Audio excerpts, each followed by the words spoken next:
Hey Willies, I'm here with, Mr. McNeil? and we're at the Adrianne show. And Mr. McNeil, I know we see you in the classroom and everything, but we also see you at Unified Basketball and Baseball. Tell me a little bit about your coaching. So, 4 years ago, I got involved in the Unified Basketball program. I wasn't the head coach, but I've worked with kids with learning challenges and special needs since I was, a very young man, like 18, 19 years old. And I've always been energetic and into athletics. So I thought it was a great way for me to interject myself in another way outside of the classroom and extracurricular activities, Yep. working with those amazing athletes we have for the Unified program. And what about like baseball and stuff? Baseball was my love growing up. It was like my passion, my outlet. I needed it. Yeah. I played every day like it was my last day playing. I was really intense about it. I vividly remember a number of vacations our family took where I couldn't go or had to leave Really? to get to a tournament. That's how passionate I was about it. So I saw an opportunity 3 years ago to become involved with the baseball program, and I've been an assistant varsity baseball coach for 3 years now. And then we know you do a lot of stuff outside of school. Can you tell me about like your trivia or MMA and the political stuff you do? Yeah. Over 8 years ago, I was with my father having a drink in Northbridge, Yep. and trivia was going on. And I always wanted a second job just to help me out financially. And I said, you know what, I could do that. And long story short, I've hosted now for over 8 years, Wow. all over central Massachusetts and Massachusetts in general. And tonight I'm hosting in Worcester. See him there, guys. To follow up on the political side of things, I've always had a lot of energy, like I said, and Yeah. I've always had a lot of opinions. Yep. Sometimes it's good, sometimes it gets you in trouble, but I've always been curious about the world, Yep. how it functioned, who's in charge, who has power, why do they have power, why are there people suffering. So it's a natural kind of magnetism towards political involvement.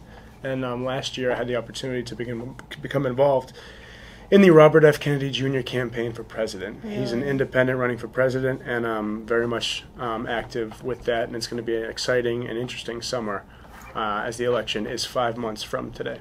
It's awesome. And then me and Mr. Cunha made up a little fun game for you. We're going to do like a word association game. It's a thing going on for the Adrianne show. Okay. I know your favorite fighter is Nick Diaz. What are your thoughts? When I was 16, I started Brazilian Jiu-Jitsu. Okay. And right away I was pretty good.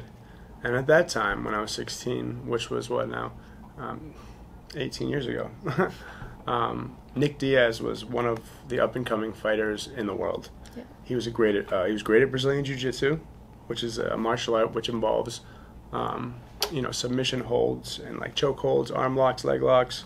And he was a great boxer, and he was real. A lot of people put on a front, or they pose, or they think they have to present this image to people, to whether it's to get clout or whether it's to get popularity. Yeah. But he was just as real as they come, like love him or hate him. Yeah. A lot of people think he was like the bad boy of MMA, but I just saw him as like incredibly intense, misunderstood, and an unbelievable fighter.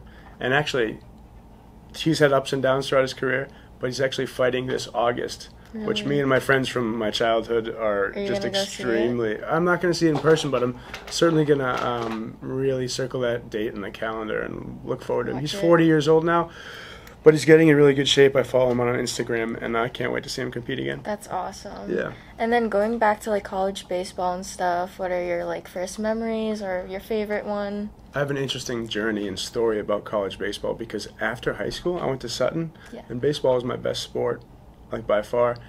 And I had thoughts about playing in college, but I wanted to pursue my passion of mixed martial arts. I started jiu-jitsu at 16. My first MMA fight was when I was 18. I was in college running in the sweatsuit. I remember freshman year at Anna Maria, really kind of like being intense about it.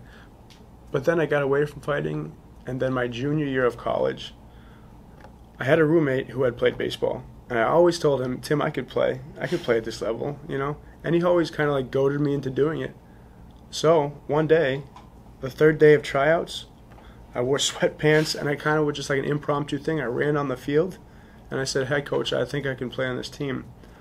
Long story short, I played 3 years at Anna Maria as a relief pitcher, shortstop, and third baseman. That's awesome. So it's a very interesting way of playing college baseball. I took some years off, came back. What advice would you give to young high school student Mr. McNeil? Oh, I would say don't be so concerned with other people's perceptions of you. Try not to, and try to understand people's point of views more. Listen more than you speak. Yeah. And try to understand why someone feels differently than you, because you're certainly not right about everything. You have a lot to learn. Yeah. You have a lot to read, and try to put yourself in someone else's shoes. And I was always kind of a compassionate and considerate person. That kind of goes hand in hand with my energy. Yeah. But kind of breathe a little bit and just try to see things from other angles rather than being so impulsive or quick to judge or quick to act, because impulsivity sometimes leads to self-destructive tendencies, and if that happens, you might spiral into something that is really away from your true self. I think that's the best advice we've gotten yet so far.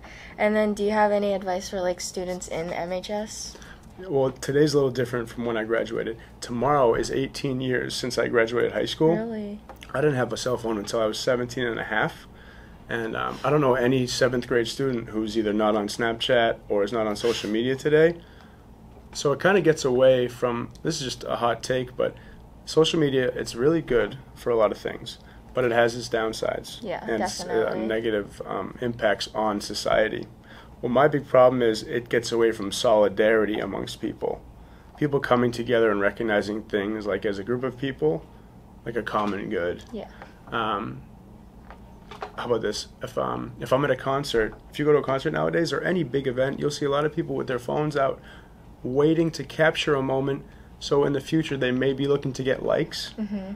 But what you should maybe probably be doing is experiencing this moment in the moment and saying, look, I'm a human being. I have this feeling. That's all what we need. Yeah. And the more we get away from that, I think the more dark things may occur among society, and we're already seeing it nowadays. So stay true to yourself, be human, stay human, and try to put yourself in another person's shoes, and don't be quick to assume or judge too quick.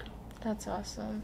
And so there we have it, Mr. McNeil. Thank you so much. Thanks for having me. And that is it, Willies. Thank you.